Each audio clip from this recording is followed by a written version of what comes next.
ભર ઉનાળે પાણી માટે હોબાળો મચાવ્યો. છોટાઉદેપુરના એલીખેરવા ગામમાં પાણીની તંગી. બોડેલીના અલીખેરવા ગામમાં પીવાના પાણીમાં ગટરનું પાણી ભરતા સ્થાનિકોએ હોબાળો મચાવ્યો. મહિલાઓ એકત્રિત થઈને પંચાયતના સદસ્યો સામે રોષ ઠાલવ્યો. છેલ્લા એક માસથી દુર્ગંધવાળું પાણી આવી રહ્યું હોવાનો સ્થાનિકોનો આરોપ છે. રામનગર, ગંગાનગર અને જ્ઞાનદીપ સોસાયટીના રહીશો છેલ્લા એક માસથી ગટર ઉભરાતી હોવાના કારણે પરેશાન છે. રસ્તા પર ગટરના પાણી ફરી વળતા લોકો ગંદા પાણીમાંથી પસાર થવા મજબૂર છે. એમાં હવે પીવાના પાણીમાં ગટરનું પાણી ભળીને આવતા લોકોમાં ભારે રોષ જોવા મળી રહ્યો છે. દૂષિત પાણીના કારણે લોકોને સ્વાસ્થ્ય સંબંધિત સમસ્યાઓ થવાની ભીતિ છે. સાથે ચામડીના રોગોની પણ ફરિયાદો ઉઠી છે. સ્થાનિકોનું કહેવું છે કે સફાઈ કામદારોને પૈસા ન આપવાના કારણે તેઓ કામ પણ નથી કરી રહ્યા. લોકોએ ગામના સરપંચ અને પંચાયતના સભ્યોને બોલાવતા સરપંચના પતિ સ્થળ પર પહોંચ્યા, જેને ઘેરી લઈને સ્થાનિકોએ હોબાળો મચાવ્યો. લોકોનો રોષ જોઈને સરપંચના પતિ અને પંચાયતના સભ્યોએ સમસ્યાનું તાત્કાલિક નિવારણ લાવવાની બાંહેધરી આપી.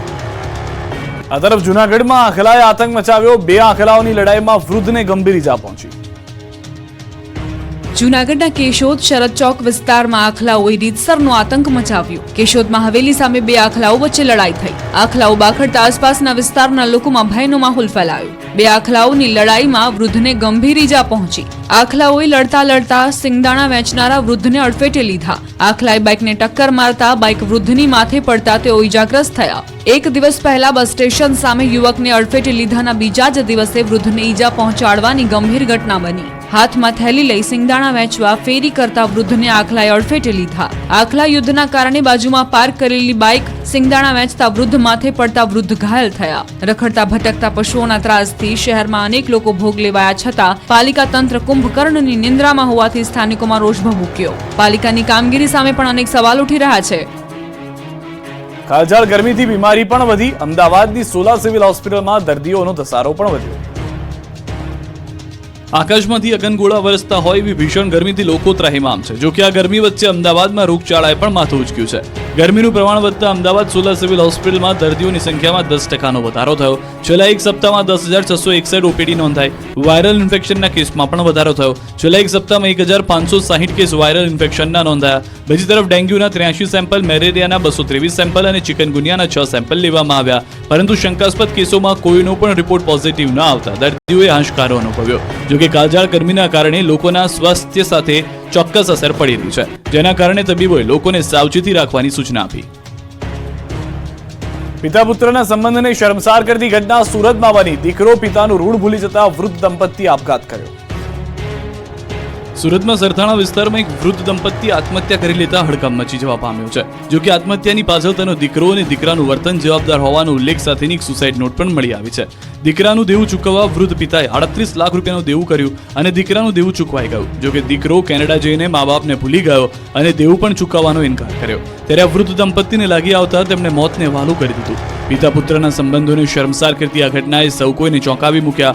મળતી વિગતો પ્રમાણે ચુનીભાઈ ગેડિયાએ પોતાના પુત્રને કેનેડા મોકલવા અને પિયુષની ઉપર થઈ ગયેલું દેવું ચૂકવવા માટે પોતાના દાગીના રોકડ રકમ તો આપી દીધા, પરંતુ સગા સંબંધીઓ પાસેથી વ્યાજે રૂપિયા પણ લઈ આવ્યા. સુસાઇડ નોટમાં તેમનું દેવું થઈ ગયું હોવાથી આપઘાત કરી રહ્યા હોવાનો ઉલ્લેખ કર્યો. ઉપરાંત કેનેડા જઈ દીકરો દેવું ભરશે તેવી અપેક્ષા હતી, પરંતુ અહીંયા દીકરાએ તો માતા પિતાને જ તજ છોડી દીધા. આ સમગ્ર કાગળ પર લખેલી બાબતોના આધારે સરથાણા પોલીસે તપાસ શરૂ કરી છે. ગરમી એટલી ભીષણ કે રોડ પણ પીગળી ગયો. અમદાવાદમાં નોંધાયું 42 ડિગ્રી તાપમાન. અમદાવાદમાં કાળઝાળ ગરમીના કારણે રોડ પણ પીગળી ગયા. મે મહિનાની શરૂઆતમાં જ ગરમી તમામ રેકોર્ડ તોડી રહી છે. અમદાવાદમાં 7 મે મતદાનનો દિવસ ખૂબ જ ગરમ રહ્યો. શહેરમાં 42 ડિગ્રી તાપમાન પહોંચી ગયું. બપોરના સમયે એટલી ગરમી અનુભવાઈ કે બહાર નીકળવું પણ મુશ્કેલ થઈ ગયું. કાળઝાળ ગરમીમાં રસ્તા પરનું ડામર પણ પીગળી ગયું. શહેરના બોપલ વિસ્તારમાંથી ડામર પીગળવાના દ્રશ્યો સામે આવ્યા. તેવામાં અસહ્ય ગરમીમાં કામ માટે નીકળેલા લોકો પરેશાન થઈ ગયા. કાળઝાળ ગરમીના કારણે લોકોના જનજીવન પર અસર વર્તાઈ. અમદાવાદમાં 6 થી વધુ લોકોને ગરમીની અસર થવાની ફરિયાદ મળતા જિલ્લા આરોગ્યની ટીમે તાત્કાલિક સારવાર આપી હતી. જોકે આંગદ ઝાડતી ગરમીમાં લોકો ત્રાહિમામ પોકારી ઉઠ્યા. ફરી એકવાર રૂપાલાએ ક્ષત્રિય સમાજની માફી માંગી. કહ્યું, આખી ઘટનાનું કેન્દ્ર બિંદુ અને કારણ હું રહ્યો. મારા એક નિવેદનથી મારી પાર્ટીને વેઠવું પડ્યું. લોકસભાની ચૂંટણી તો પતી ગઈ, પરંતુ આજે ફરીથી રાજકારણ ગરમાઈ ગયું. રાજકોટમાં આજે ભાજપના ઉમેદવાર અને કેન્દ્રીય મંત્રી પરસોત્તમ રૂપાલાએ ક્ષત્રિય સમાજની માફી માંગી. રૂપાલાએ કહ્યું કે મારા એક નિવેદનના કારણે આ ચૂંટણીમાં વિવાદના વમળો સર્જાયા. આખી એક ઘટનાનું કેન્દ્ર બિંદુ અને કારણ હું રહ્યો છું. મારા નિવેદન મારી પાર્ટી માટે એસેટ સમાન હતા, પરંતુ મારા એક નિવેદનના કારણે મારી પાર્ટીને વેઠવાનો વારો આવ્યો. આમ કહીને રૂપાલાએ ફરી ક્ષત્રિય સમાજની માફી માંગી. નમ્રતાપૂર્વક માફી માંગુ છું. સમગ્ર ક્ષત્રિય સમાજની માફી માંગુ છું. ક્ષત્રિય સમાજની અમારી માતૃશક્તિને પણ વિનંતી કરું છું અને ક્ષત્રિય સમાજને કહું છું કે ઔદાર્ય એ ક્ષત્રિય સમાજનું ભૂષણ છે. હવે આજે રાજનીતિ પ્રેરિત આ મારું નિવેદન નથી. પરસોત્તમ રૂપાલાની માફી બાદ ક્ષત્રિયોએ પલટવાર કર્યો. આ માફી બાદ ક્ષત્રિય સમાજે પણ પોતાની પ્રતિક્રિયા આપી. ક્ષત્રિય સમાજે પરસોત્તમ રૂપાલાને જણાવ્યું છે કે કદાચ તેમને આગળ કોઈ પદભાર મેળવવું હોય, તેથી આજે તેમણે અમારી ફરીથી માફી માંગી. ક્ષત્રિય સમાજે કહ્યું કે આંદોલનને હાલ અલ્પ વિરામ છે, પૂર્ણ વિરામ સમજવું નહીં. જેની પાસે આટલા વખતથી સત્તા છે તેણે પણ સુપેરતાથી નોંધ લીધી છે, એટલે માઇક્રો પ્લાનિંગ કરી અને બૌદ્ધિકતાથી આગળ વધવું એ જ અમારી આગળની રણનીતિ હશે. અને આ આંદોલનને અત્યારે અલ્પ વિરામ મૂકવામાં આવ્યું છે. પૂર્ણ વિરામ એને સમજવાનું ભૂલ ના કરવા વિનંતી. જંગી જીત માટે નેતાઓ પહોંચ્યા માતાજીના શરણે. ગેનીબેન ઠાકોર અને હર્ષ સંઘવીએ અંબાજીમાં દર્શન કર્યા. મતદાન પૂર્ણ થયા બાદ હવે તમામ પક્ષો પરિણામની રાહમાં છે. પોતાના પક્ષ તરફી પરિણામ આવે એ માટે હવે નેતાઓ મંદિરના દર્શને પહોંચ્યા. લોકસભાની ચૂંટણીના ત્રીજા તબક્કાનું મતદાન સુખરૂપે પૂર્ણ થતાં જ કોંગ્રેસના ઉમેદવાર ગેનીબેન ઠાકોરે અંબાજી મંદિરે પહોંચ્યા. ગેનીબેને સંધ્યા આરતી સમયે પહોંચીને માતાજીની આરતી કરીને પોતાની જીતની કામના કરી. આ દરમિયાન ગેનીબેને બનાસકાંઠા જિલ્લાના તમામ મતદારોનો આભાર વ્યક્ત કર્યો. આ તરફ ગૃહમંત્રી હર્ષ સંઘવી યાત્રાધામ અંબાજીમાં દર્શને પહોંચ્યા. શક્તિપીઠ અંબાજી મંદિર દ્વારા હર્ષ સંઘવીનું સ્વાગત કરાયું. અંબાજી મંદિર અને ત્યારબાદ સિદ્ધિવિનાયકના દર્શન કરીને હર્ષ સંઘવીએ ધન્યતા અનુભવી. હર્ષ સંઘવી સાથે મોટી સંખ્યામાં ભાજપના કાર્યકરો પણ દર્શને આવ્યા. આ તરફ બનાસકાંઠાથી સમાચાર. મતદાન બાદ હવે નેતાઓ હળવા મૂડમાં દેખાયા. રેખાબેન ચૌધરીએ જીતનો વિશ્વાસ વ્યક્ત કર્યો. ગુજરાતમાં લોકસભાની ચૂંટણીનું મતદાન પૂર્ણ થતાં જ ભાજપ કોંગ્રેસના ઉમેદવારો રિલેક્સ મૂડમાં આવી ગયા છે. કેટલાય મહિનાઓથી ચૂંટણીનો ધમધમાટ અને ભાગદોડ બાદ નેતાઓ હવે થાક ઉતારી રહ્યા છે. પરિવાર સાથે હળવી પળો માણી રહ્યા છે. ત્યારે બનાસકાંઠાના ભાજપના ઉમેદવાર રેખાબેન ચૌધરી પણ હળવા મૂડમાં દેખાયા. 50 દિવસ સુધી રાત દિવસ પ્રચાર બાદ હવે રેખાબેન રિલેક્સ મૂડમાં દેખાયા. રેખાબેને મતદાતાઓનો આભાર માન્યો. સાથે જ ભાજપ તરફી મતદાન થયું હોવાનો દાવો કર્યો. ચૂંટણીને લઈને છેલ્લા 50 દિવસ સુધી સતત પ્રચાર કર્યો. પહેલાની તેમની લાઇફસ્ટાઇલ અને પ્રચારના 50 દિવસના અનુભવ અંગે રેખાબેને કહ્યું કે ભાજપે મારા પર વિશ્વાસ મૂકીને મને ઉમેદવાર બનાવતા મેં સતત 50 દિવસથી વધારે અનેક સભાઓ બેઠકો કરીને પ્રચાર કર્યો. પ્રધાનમંત્રી પણ મારા પ્રચારમાં આવ્યા. લોકોનો મને બહુ સાથ સહકાર મળ્યો. અમારી મહેનતના કારણે આ વખતે બનાસકાંઠામાં આટલું બમ્પર મતદાન થયું, જે ભાજપ તરફી વધારે થયું, જેથી અમારી જીત નિશ્ચિત છે. મતદાન પૂર્ણ થયા બાદ ઉમેદવારોના ભાવિ ઈવીએમમાં સીલ થયા અને હાલમાં સ્ટ્રોંગ રૂમમાં ચુસ્ત બંદોબસ્ત સાથે ગોઠવાઈ ગયા છે.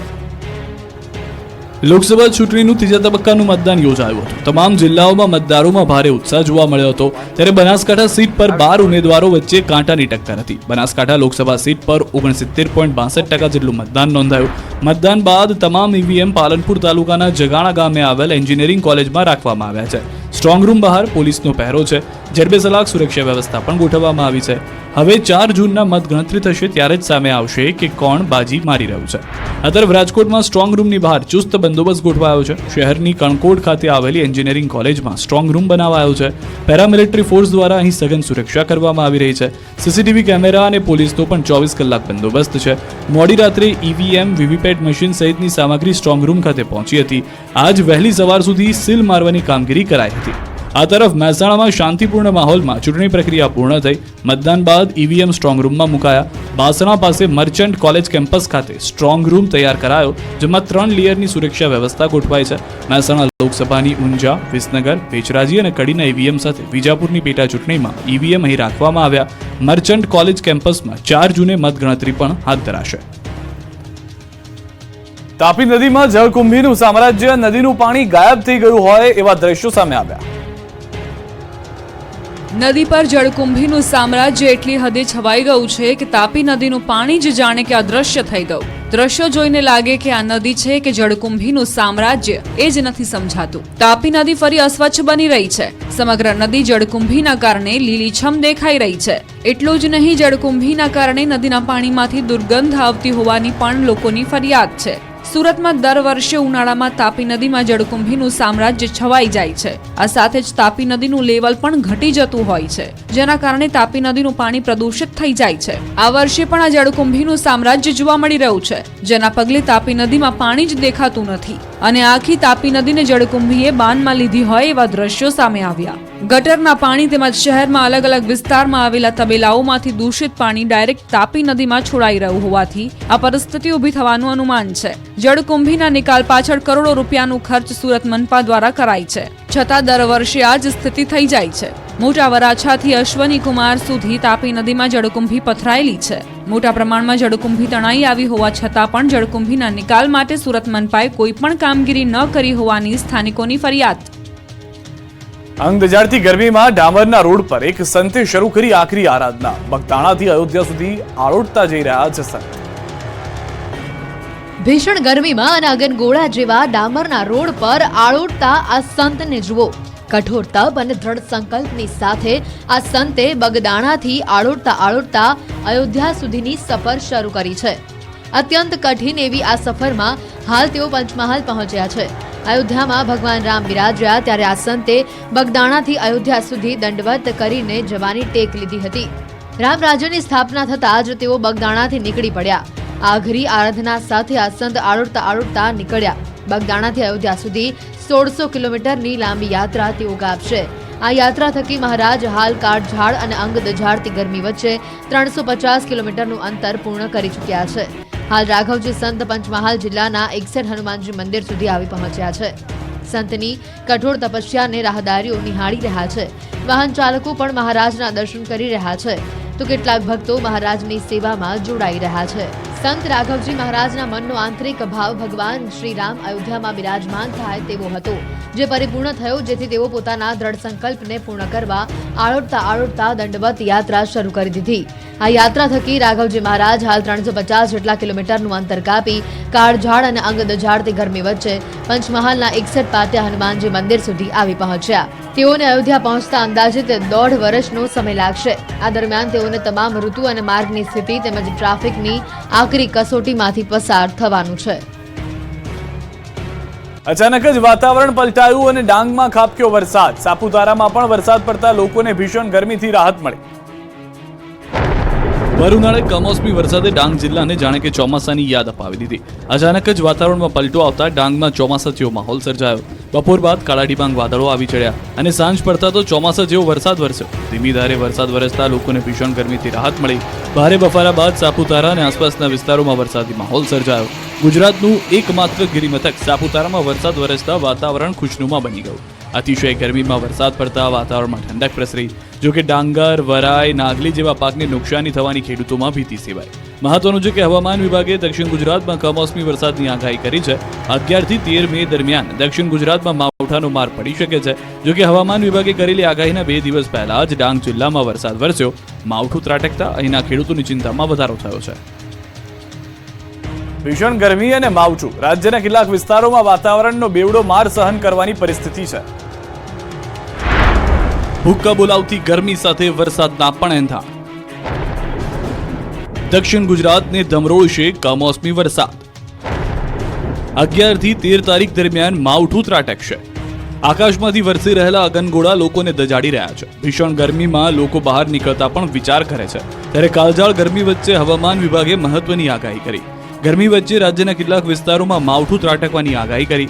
11 થી 13 તારીખ દરમિયાન દક્ષિણ ગુજરાતના કેટલાક વિસ્તારોમાં વરસાદ ખાબકી શકે છે. 11 તારીખે ડાંગમાં હળવા વરસાદ સાથે માવઠાનો માર પડી શકે છે. આ ઉપરાંત 12 થી 13 મે દરમિયાન છોટાઉદેપુર, नर्मदा, डांग, तापी, वलसाड में वरसादनी आगाही है. हमें बारिश के आसार बनते दिख रहे हैं साउथ गुजरात में मुख्य तौर पे. चौथे दिन के लिए अगर हम बात करें 11 तारीख की, उसमें जो है डांग में जो है बारिश देखने को मिल सकती है, वही लाइट रेन. साथ ही साथ अगर बात करें हम 12 तारीख और 13 तारीख की, उसमें जो है दक्षिणी गुजरात के जो हिस्से हैं मुख्य तौर पर, जिसमें से छोटाउदेपुर, नर्मदा, तापी, डांग, नवसारी, वलसाड, दमन, इनमें जो है लाइट रेन देखने को कुछ जगहों पर मिल सकता है. आगामी 2 દિવસ કચ્છમાં હીટ વેવની આગાહી. દરિયાકાંઠા વિસ્તારમાં ભેજ અને ગરમ પવન ફૂંકાશે. કેટલાક વિસ્તારોમાં માવઠાનો માર તો કેટલાક વિસ્તારોમાં કાળઝાળ ગરમીનો કરંટ. અમદાવાદ અને ગાંધીનગરમાં તો ગરમીનો પારો 42 ડિગ્રીને પાર પહોંચી ગયો છે, પરંતુ રણ પ્રદેશ કચ્છમાં પણ ભીષણ ગરમીની આગાહી છે। આગામી 2 દિવસ કચ્છવાસીઓને હીટ વેવ સહન કરવાનો વારો આવશે। अगले 2 दिनों के लिए जो है कच्छ एरिया में जो है तापमान में जो है थोड़ी बढ़त देखने को मिल गई, जिसकी वजह से हीट वेव वार्निंग दी गई है। येलो अलर्ट है कच्छ एरिया के लिए। આ તરફ અંબાલાલે મહત્વની આગાહી કરતા કહ્યું કે આવતા અઠવાડિયે આંધી વંટોળ ત્રાટકશે। આ વખતનું ચોમાસું વહેલું બેસવાની ધારણા। ખેડૂતો માટે સૌથી મોટા સમાચાર, ચોમાસું વહેલું બેસવાની શક્યતા। અંબાલાલે કરી આંધી વંટોળની આગાહી। હાલમાં ભીષણ ગરમી પડી રહી છે, પરંતુ આગામી દિવસોમાં રાજ્યનું વાતાવરણ ફરી કરવટ લેશે। હવામાન નિષ્ણાંત અંબાલાલ પટેલે આગાહી કરી કે 10મી તારીખથી પ્રી મોન્સૂન એક્ટિવિટી શરૂ થઈ જશે। આ વખતે તારીખ 10મી મેથી 14મી જૂન વચ્ચે પ્રી મોન્સૂન એક્ટિવિટી થવાની શક્યતા રહેશે। ઉત્તર ભારતમાં ખતરનાક એક્ટિવિટી છે અને અરબ સાગરનું ધૂળતર પણ ચડી આવશે। આવતા અઠવાડિયે આંધી વંટોળ ત્રાટકશે। પ્રી મોન્સૂન એક્ટિવિટી દરમિયાન રાજ્યના કેટલાક વિસ્તારોમાં આંધી વંટોળ સાથે વરસાદી છાંટા પડે એવી શક્યતા વ્યક્ત કરી છે। ખાસ કરીને ઉત્તર અને મધ્ય ગુજરાતમાં તોફાની વાતાવરણ સર્જાઈ શકે છે। આ જે ગતિવિધિ જે છે તે ગતિવિધિના કારણે પંચમહાલના ભાગો, ઉત્તર ગુજરાતના કેટલાક ભાગો, મધ્ય ગુજરાતના કેટલાક ભાગોમાં આંધી વંટોળ સાથે છાંટા પડવાની શક્યતા રહે છે। કૃતિકા નક્ષત્રનો વરસાદ જે છે સામાન્ય રીતે રાજ્યમાં જૂન મહિનામાં ચોમાસું દસ્તક દેતું હોય છે, પરંતુ અંબાલાલના જણાવ્યા પ્રમાણે આ વખતે ચોમાસું વહેલું બેસે એવી શક્યતા છે। અંબાલાલે કહ્યું કે 17 જૂન બાદ આંધી વંટોળનું પ્રમાણ વધુ રહેશે। જૂનના મધ્ય બાદ આંધી વંટોળ સાથે વરસાદ વરસી શકે છે। કૃતિકા નક્ષત્રનો વરસાદ જે છે આગામી આવનાર ચોમાસું સારું જાય એવું ગણાય છે અને ત્યારબાદ આ વખતે ચોમાસું લગભગ વહેલું આવવાની શક્યતા રહે છે। 10 થી 14 જૂનમાં વરસાદ થવાની શક્યતા છે। આ તરફ પરેશ ગોસ્વામીએ પણ ચોમાસાને લઈને આગાહી કરી। પરેશ ગોસ્વામીએ જણાવ્યું કે દેશની નજીક આવી રહ્યું છે નૈઋત્યનું ચોમાસું। 10-12 દિવસમાં ચોમાસાની એન્ટ્રી થવાની સંભાવના છે। દક્ષિણ ભારત નજીકના ટાપુ પર અનુકૂળ વાતાવરણ, ગુજરાતમાં પ્રી મોન્સૂનની એક્ટિવિટી જોવા મળશે। ખાસ કરીને હવે ધીમે ધીમે આપણે નૈઋત્યનું ચોમાસું છે એ નજીક આવી રહ્યું છે, જેની અંદર જોવા જાય તો અત્યારે જે દક્ષિણ ભારતથી નજીકના જે આપણા ટાપુઓ છે, એટલે કે આંદોબાર ટાપુ, નિકોબાર ટાપુ છે, શ્રીલંકા છે અને હિન્દ મહાસાગરના જે ભાગો છે, તમામ ભાગોનું જે તાપમાન છે એ નૈઋત્યના ચોમાસા માટે ફેવરેબલ